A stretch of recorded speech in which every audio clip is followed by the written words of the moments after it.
I'm Jim Cuno, president of the J. Paul Getty Trust.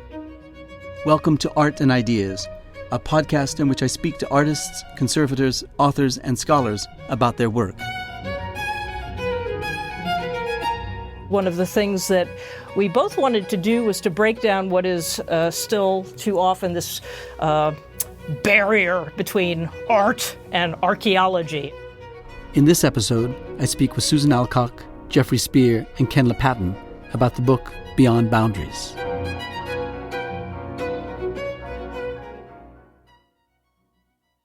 Earlier this year, Getty Publications, the publishing arm of the J. Paul Getty Trust, produced a volume of essays called Beyond Boundaries, Connecting Visual Cultures in the Provinces of Ancient Rome. The book is the result of an international seminar on the arts of Rome's provinces funded by the Getty Foundation and included some 20 contributors from 11 different countries. The goal of the seminar was to consider the artistic remains of the ancient Roman provinces and how they can complicate and contradict our simple understanding of relations between the imperial center, that is, Rome, and the provincial periphery. To help me understand the results of the seminar, I've invited one of its organizers, Susan Alcock, Special Counsel for Institutional Outreach and Professor of Archaeology and Classics at the University of Michigan, as well as Jeffrey Spier, Senior Curator of Antiquities, and Ken Lapatin, Curator of Antiquities at the Getty, to select essays from the book and then lead us through a discussion of the ways that those essays contribute to the book's theme. We spoke with Susan over the phone from her office in Ann Arbor. Sue, good morning. Thank you for joining us, and congratulations on your important co-edited book, Beyond Boundaries. No, thank you, Jim. It's a pleasure to be participating in this conversation, and I want to say thank you for giving a shout-out to Beyond Boundaries, because it is the product of quite a considerable effort on many parts, and in fact, I'd say it's the product of a rare combination. We had a genius, we had adequate support, we had enormous talent, and we had a great scholarly need, and they all sort of came together over the course in academic terms, a very long time, over a more than 2-year-long effort, and the book is the result, but it's the result of quite a long and interesting process. Well, tell us about the seminar itself and how you and your co-convener, Natalie Campen, conceived of it and then led it through the various places around the world, I take it, to which you took the seminar itself.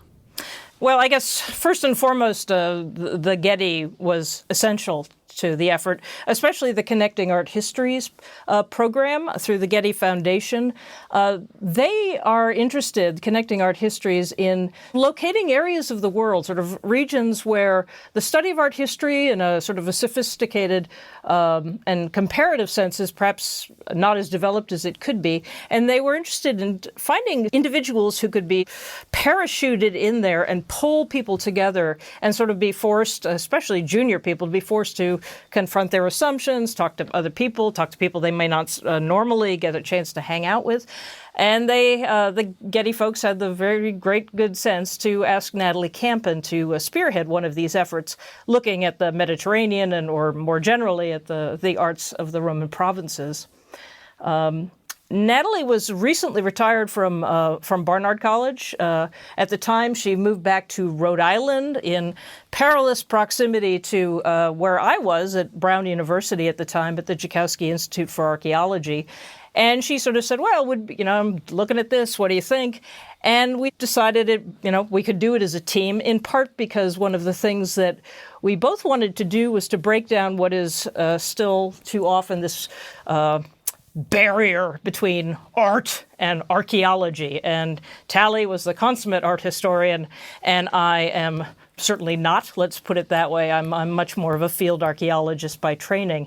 So in some ways, just the two of us working together on this project sort of set part of the foundation for what makes it quite innovative and indeed provocative. And so it began as a seminar. And did you have any hopes that, when you began it, that it might become a book? Yeah, it began as a seminar. We put out a call. We got some 20 or so international cast of characters, largely junior faculty, but with some more senior people leavened in. They came from a variety of fields. There were art historians, archaeologists, museum curators, heritage experts. Some of them weren't even, stone Romanists in a way, but people who knew enough about the Roman Empire to have interesting conversations and to ask those kinds of questions that if you just have, the same old usual suspects in a room don't get asked. So the seminar was basically designed to disrupt in every possible way, shape, and form.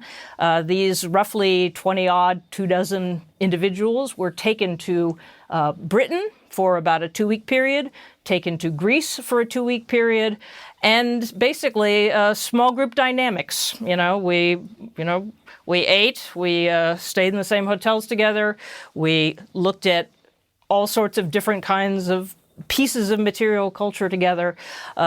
We read articles and argued with each other. And the whole point of the exercise was to have enough time to disagree, to put things back together, and to move forward. And how long did the seminar last? Was it extended over different periods of time so that it was more than a year in duration when you put it all together? It was indeed. In 2011, we went off to Great Britain for about 2 weeks together.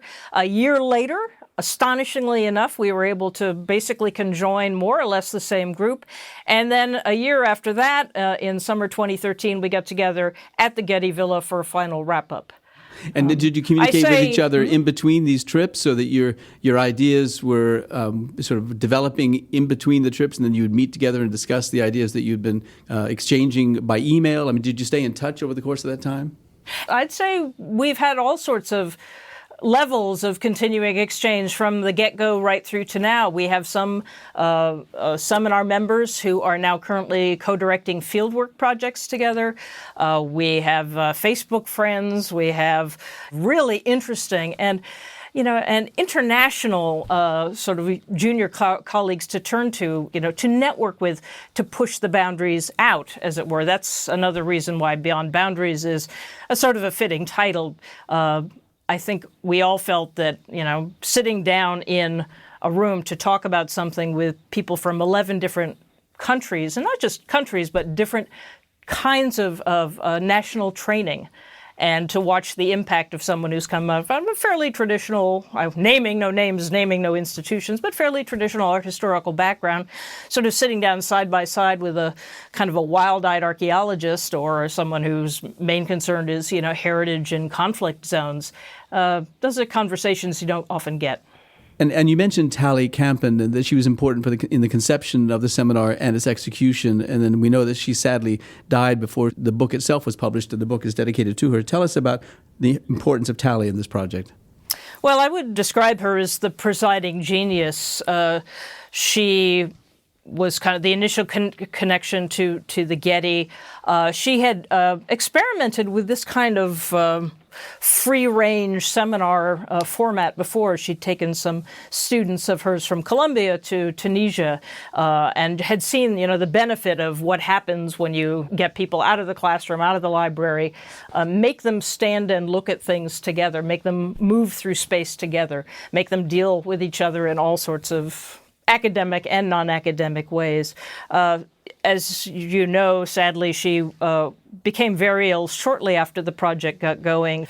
And really, it's a tribute to the contributors, to all the members of the seminar, that they stayed as focused and as intent on making sure that the best possible product could come out of all this, because it is very much dedicated to Tally Campen.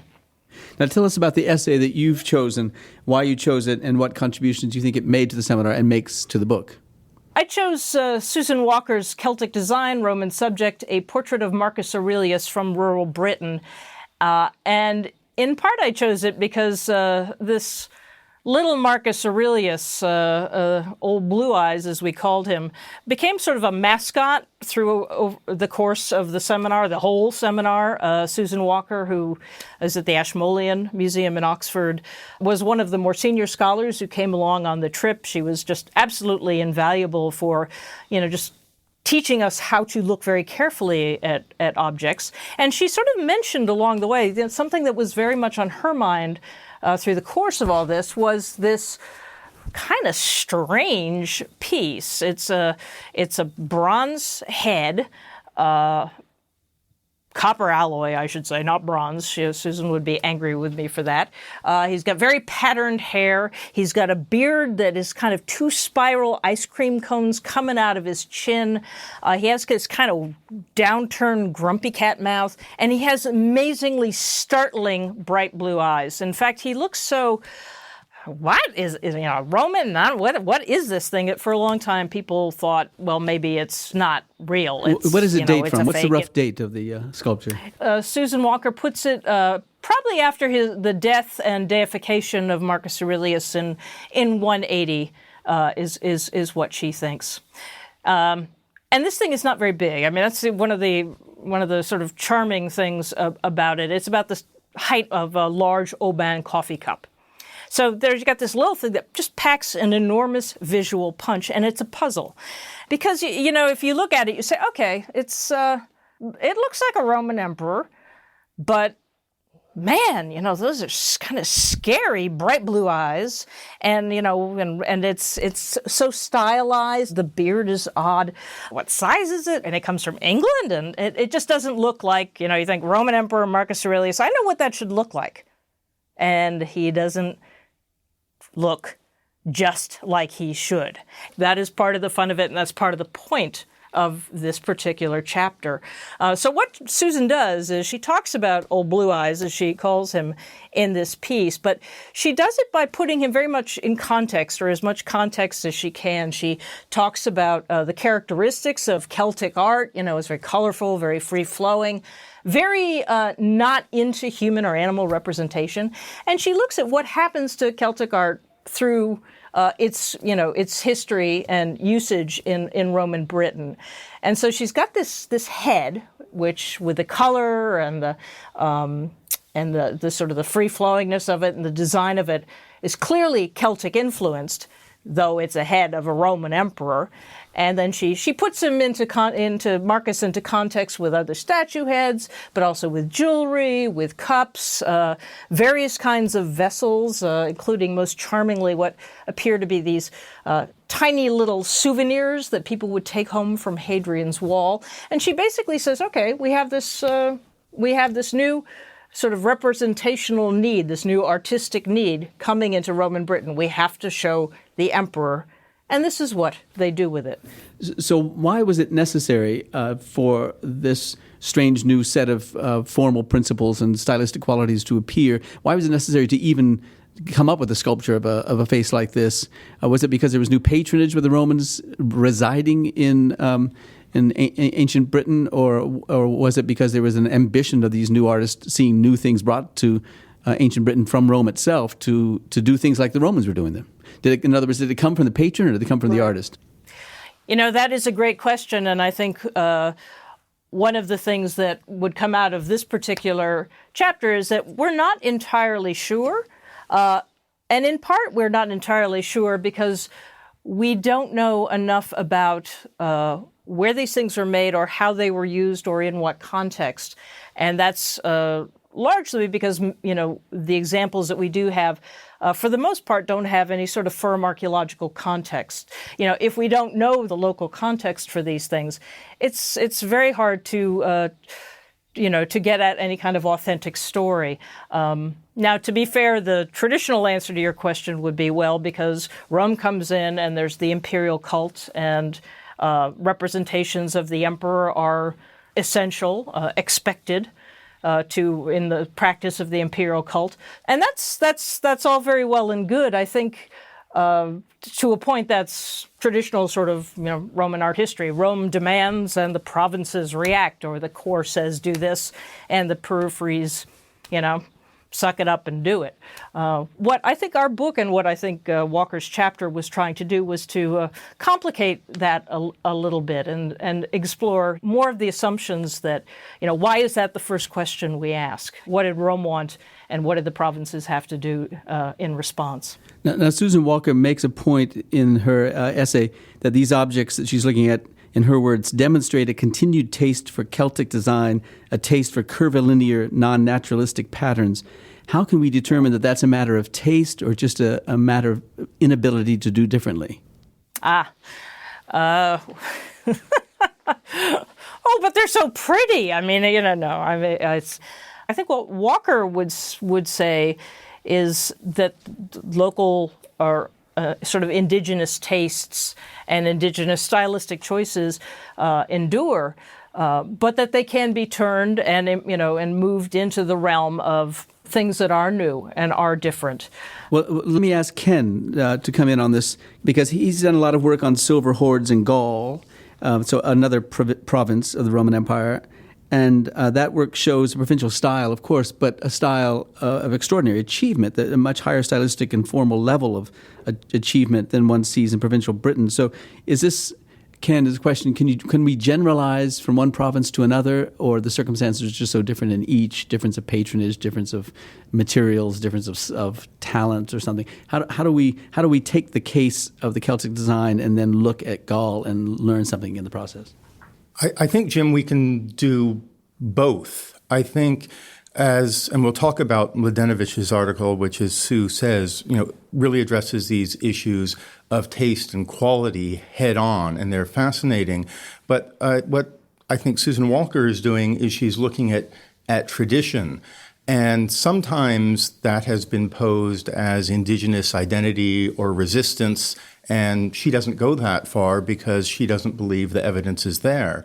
But the tradition of non-figural art was very strong in Britain. And so while something like the head of Marcus Aurelius, of which Susan gives a couple of examples of similar things, but it's almost unique. There are very few pieces of that figural art aren't as accomplished by the standards that we have accepted from the Renaissance, from Rome, of physical verisimilitude, of stylistic perfection, of naturalism. And so you could say, oh, maybe they weren't good enough. But if you look at the decorative arts, the patterned arts that Sue illustrates, the Battersea shield, these souvenir bowls with colorful inlays, with spirals, with rectilinear patterns, they're extremely accomplished, but they're practicing a different aesthetic.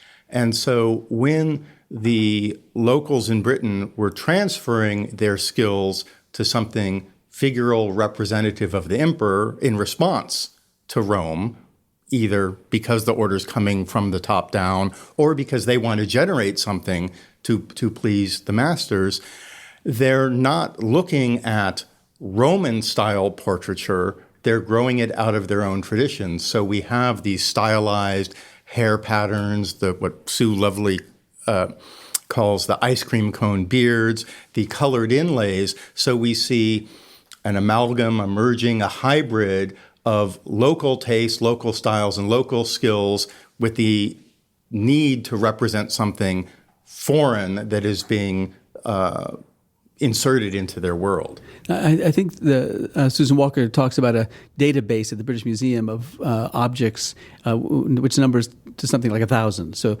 is it sufficient in your mind, Ken, to allow us to identify local styles within Roman Britain as opposed to just provincial styles, Roman Britain to Imperial Rome?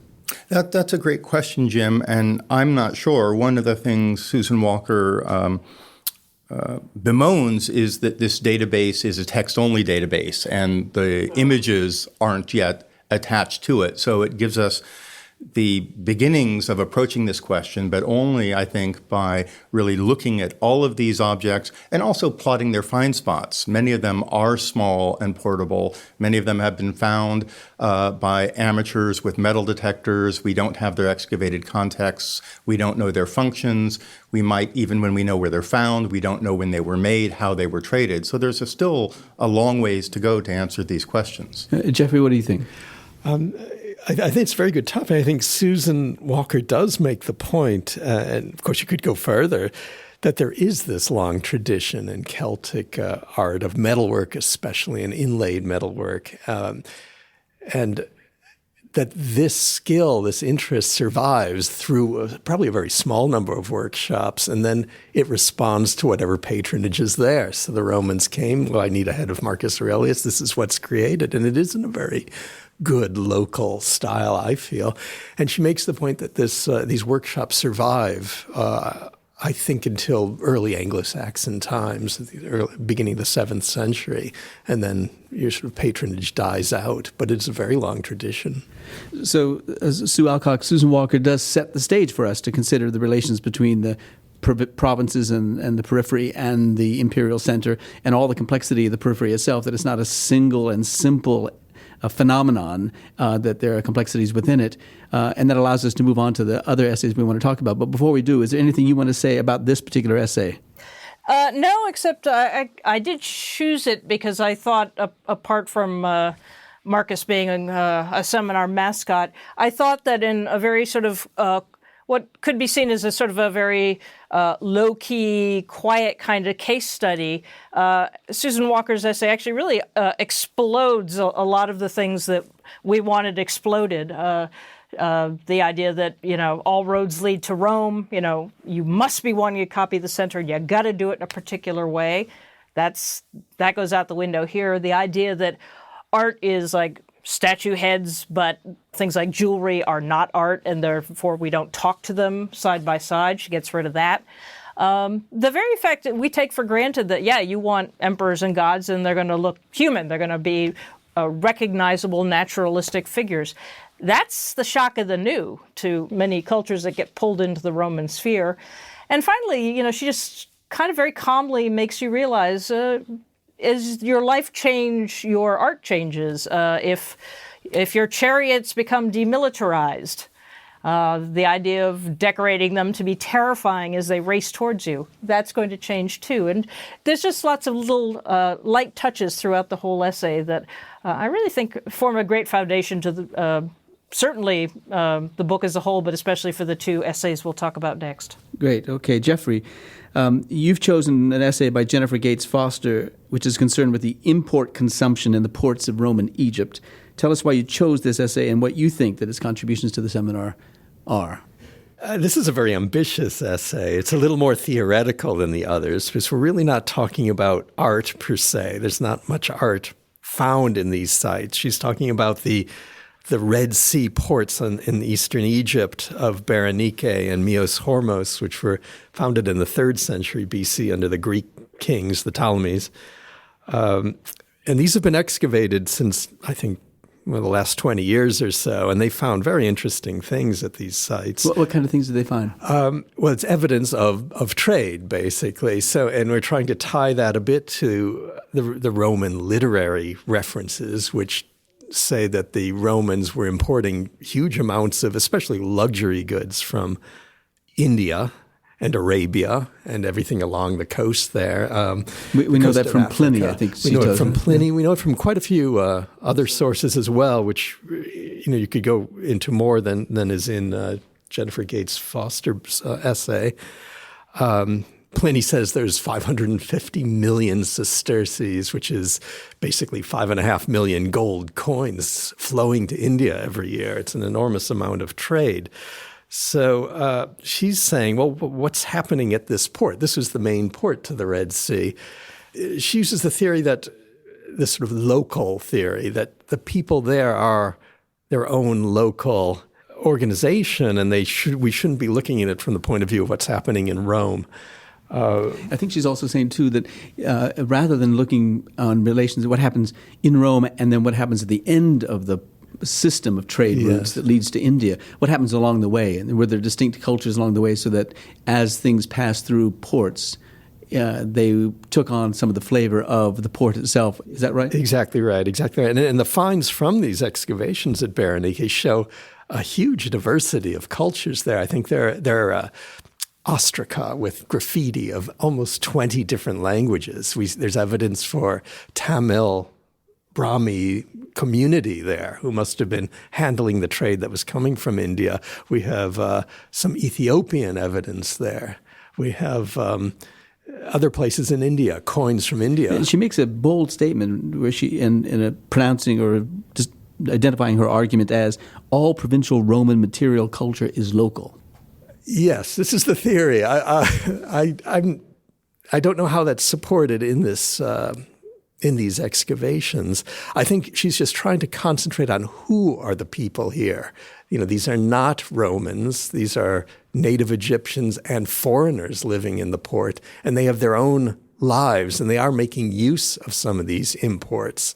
And some of the excavation material also shows that things from Egypt, certain foods, certain clothes, were being sent there to the local people and did not move on necessarily. I think it's just a view of trying to imagine who are these people living here. She raises the term entanglement, this kind of a concept for the engagement that occurs in these sites and things. That seemed to me of significance and rich with possibility for interpretation. Can you tell us more about this idea of entanglement? Yes, I think it's this idea of what do you do with this material. I think the best example she cites is we know that a lot of the trade is for pepper from India. This is very fashionable in Rome and a huge industry. And of course, it was a huge industry up until modern times coming from India. And they found in the temple of Serapis in the courtyard 7.5 kilos of pepper in a pot. And I think you're wondering, what is it doing there? Is it some kind of a ritual? Is it some kind of a hoard that was being stored? Or I think her position would be and correct me if I'm wrong, Sue, I think it's that this would be for local use. This would be tapping into this trade for the local people who are using the temple of Serapis in Berenike. Sue, the evidence she uses for this, of course, is what one wouldn't describe as artistic evidence. There are ceramic pots within which there are these spices and so forth, but there isn't much decoration on the pot, so it's pretty hard to make a case for any kind of artistic exchange. How useful is it, or was it, in your conversations with her and then in the development of the essay, to understand how one can find evidence and persuasive evidence of cultural exchange in materials such as the materials she was looking at? Oh, this is fascinating to listen to, because in some ways I think it sort of profoundly is one step to the side of what I think Gates Foster is trying to say, and indeed many of the participants in the seminar and in the volume are, and that is, if you're looking for art, it has to be taken in the entire context of the material culture being used in these local contexts. And if you're talking about cultural exchange or cultural communication, just looking for decoration on a pot, I'm oversimplifying here, obviously, for the sake of argument. That's not the only way to see these connections and these influences. And in fact, it's kind of the focus on art, with a capital A, if you will, that muddies so much of our understanding of Roman provincial material culture, because we think it's like, okay, this is art that is created here, essentially tapping off what's going on in downtown Rome, and sort of what happens in the middle is not all that important. So if these pots filled with peppers come by ship from India, from the coast of India or wherever they might come, and they're handed off to a trader in the Red Sea port, and then that trader then puts them in other kinds of pots and takes them off to Rome. Are we seeing any physical evidence of an exchange of cultural influence other than the food that's associated with hot, spicy peppers? Well, I think what Gates Foster is trying to do, Jim, is to ask a very different question, to stop that process and look at what's going on in the port. Her focus is local, and rather than looking at India and Rome and the transferal of the pepper from India to Rome, to look at what's going on at this one place as a case study for a series of transactions and interactions that are taking place on a smaller scale throughout the empire as people are interacting and negotiating on the site. And what's fascinating about these sites is that they preserve, as Jeffrey said, such rich linguistic evidence. There's also all kinds of imported foodstuffs here on the Egyptian coast, coconuts, rice, mung beans, and other materials. There's Indian courseware, the kind of pottery you'd use for cooking daily use. So it's not about art, it's about people living amongst one another. And this is where the store of pepper is so interesting, because that pepper wasn't traded on. It was deposited there in a temple. And we don't know if that's a temple treasure, because the pepper was incredibly valuable, or it's something that was less valuable monetarily at this place closer to its source than it would have been in Rome, and it was kind of taken for local use. Gates Foster speculates that it could have been used for sacrifices, for burning, for local rituals that were a kind of hybrid between the Greco-Roman and the Indian. So what Gates Foster wants us to do is focus on that local in-between. And that's her entanglement, these entangled communities that are dealing with Romans and Roman traditions on the one hand and India on the other, and creating something new in that mingling in the middle. So that in some sense then, Jeffrey, the two essays set two different questions with regard to how to consider the materials. One's looking at in the provinces, one from the point of view of relations with the center, and one in terms of relations to the local. Right? Yes, that's exactly right. Where Susan Walker is very carefully considering the artistic traditions and the relations. I think Gates Foster is really making us focus on what is happening in a local, non-imperial setting.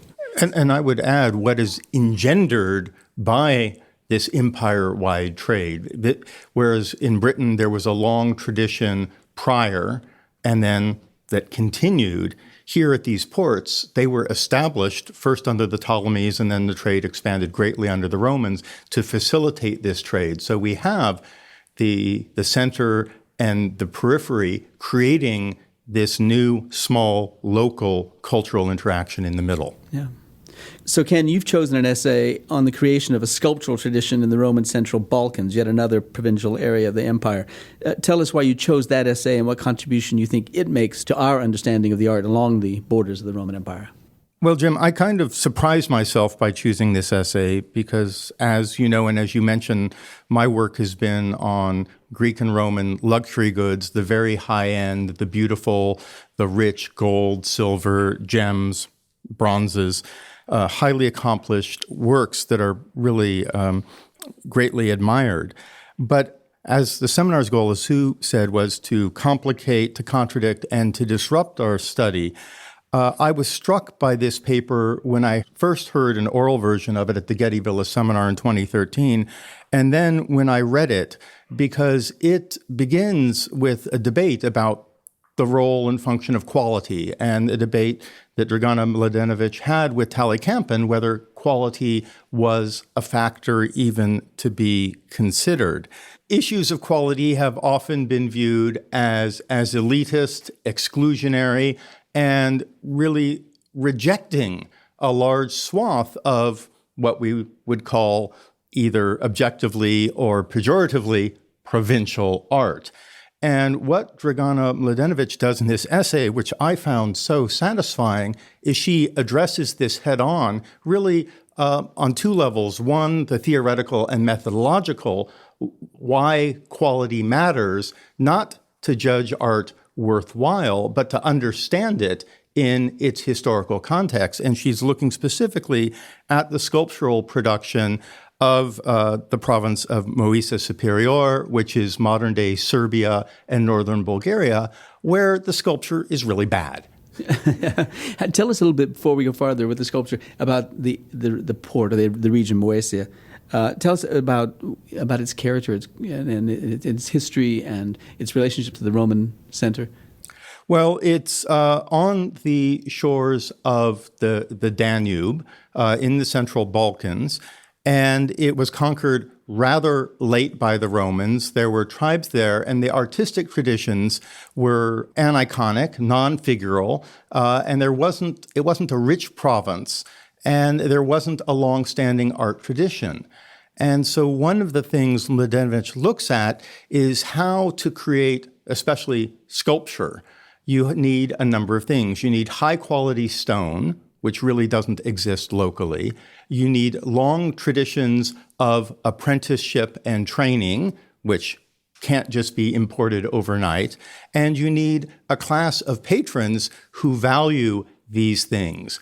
And so while some of the naive features of the local production, frontality, linearity, distorted perspective, simple symmetry, these things have been viewed as features of local identity or even resistance to the center, Mladenovic argues quite convincingly, in my view, that these are really the products of inexperienced carvers who haven't yet attained the skills which take generations of constant iteration and training and masters training apprentices to do these things, to sculpt a human figure realistically in 3 dimensions. And these skills just didn't arrive and really never arrived to the province. But rather than just leaving this material out of the study because it's not as good as what's done in Rome, Mladenovic explores the implications for the attempts to mimic some of the Roman forms. And she talks about in her section headings, which I love, understanding the bad, or why not any better? What is good enough? Getting some of the form, having it recognizable, serving the function, but there wasn't the desire, she argues, to be exactly verisimilitudinous, to have the wonderful naturalistic flowing draperies, to get that individualism, rather to create something that fit in a slot that answered the need of the local patrons. So she argues that the art is, in a way, balanced between what we saw in the strictly local of Jennifer Gates Foster's essay and the real larger negotiation of Walker's. Do we know enough about the local culture to say that it was resistant to the demands of the imperial center and the Romans who were there, or that it simply wasn't capable of doing it? I mean, in the sense that they hadn't got the kind of training that it was needed. Well, this is the key thesis of this essay. That Mladenovic says that because these physical features of the objects, which we can or might not want to call artworks because of their poor quality, they have more in common with the work of inexperienced carvers than carvers exerting a local tradition. Because unlike in Britain, where there was a different tradition that was adapted to Rome, here there was almost no tradition, and the production is very small. Does that mean then that the local tradition that existed just simply didn't value verisimilitude, as you said? Exactly. And do we know any set of sort of the religious practices or the kind of philosophical positions that they took to know that this fit into a worldview of theirs? We don't, I think, but we have come in the West to accept realistic, figural, portrait-like art as a norm. And we get that from the Greeks and Romans through the Renaissance. But that really isn't the norm in many, many cultures, and especially in the Central Balkans, there was not that tradition. And in the few instances where they're trying to imitate or create something along those lines, they're not achieving the high level of skill because they don't have the experience to do so. Well, let me ask it this way to Jeffrey. I'm the product of a military father. I know what a military culture is like.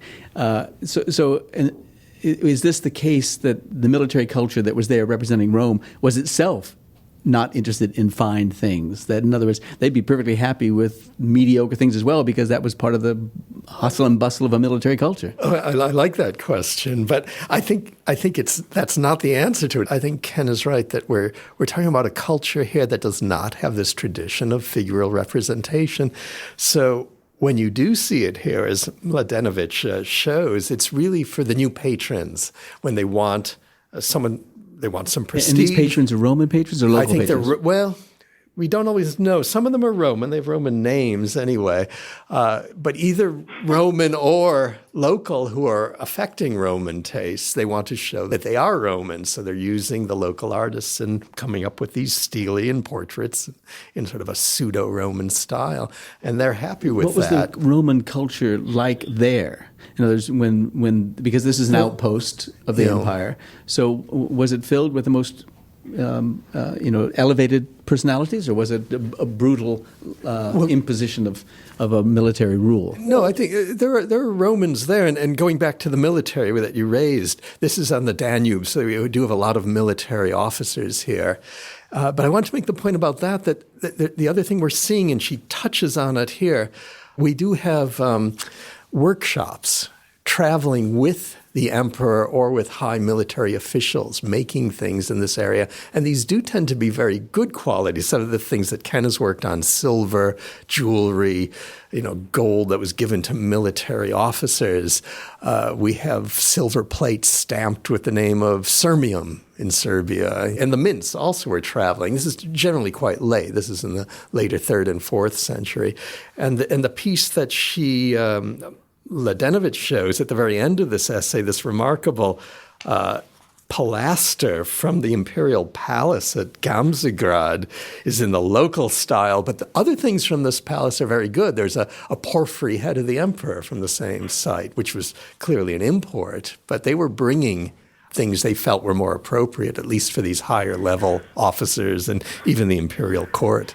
Jeffrey, I'm just so sorry that you weren't with us for the seminar, because we would have had some fantastic arguments about calling something like pseudo-Roman style. I don't think the participants, or most of us anyway, in the seminar can even wrap our heads around what you mean by that. And also there's the stuff that's very good. I mean, very, very good in what sense is the question. In Mladenovic's sense, that there is a quality of art. And if you look at the pilaster with tetrarchic heads, that's certainly copying something else.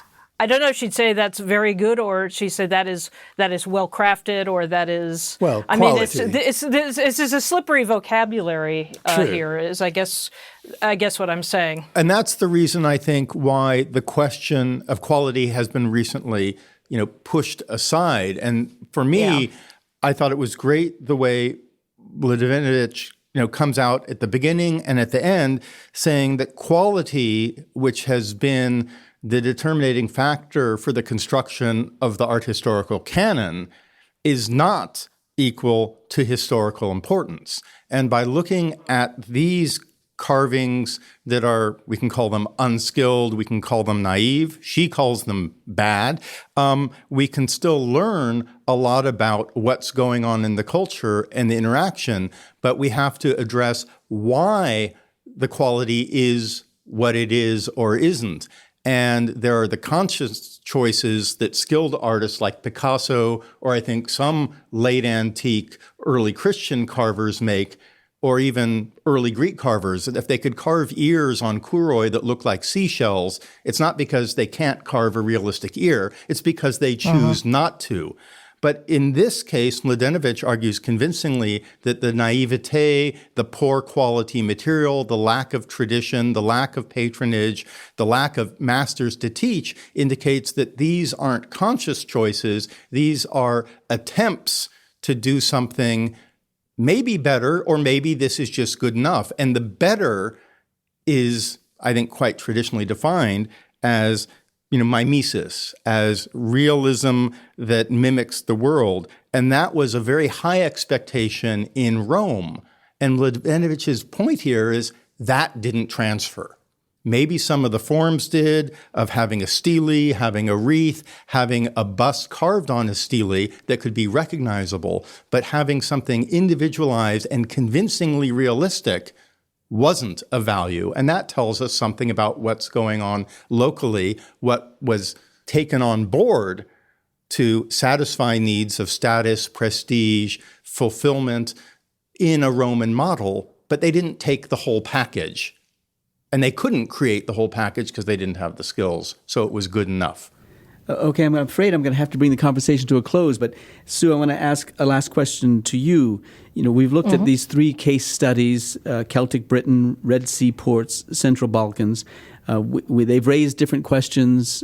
We've answered these questions in different ways, even among the few of us here around the table, and you in Ann Arbor. But it has been a dynamic conversation, I think, and I wondered if the conversation this morning alone has confirmed your highest hopes for the seminar and the book, that perhaps it raises additional questions that you and the other members of the seminar will continue to consider as you discuss among yourselves the role of the center and the periphery in the understanding of Roman art. How has this conversation sort of met your standards as you anticipated the seminar to have an afterlife? What is the afterlife of the seminar and the book, and are you pleased with what you've heard today and what you've been hearing since the book has been published? I think this conversation, and I was serious when I said to Jeffrey, you should have been with us, because I think the conversations, the arguments, what exactly do you mean by that, sorts of follow-ups, they started from the day one with the seminar, and they're continuing to run now through this podcast. I think the book will have legs. I think it has a diversity of case studies, a diversity of methodological and theoretical approaches. I think it will annoy a lot of people, and I think that's just fantastic. Sue, thank you for the leadership you provided the seminar itself, the leadership you provided the book and its publication. Thank you for your contributions this morning. And Jeffrey Spier and Ken Lapatin here at the Getty, thank you for joining us in what was a lively, lively conversation.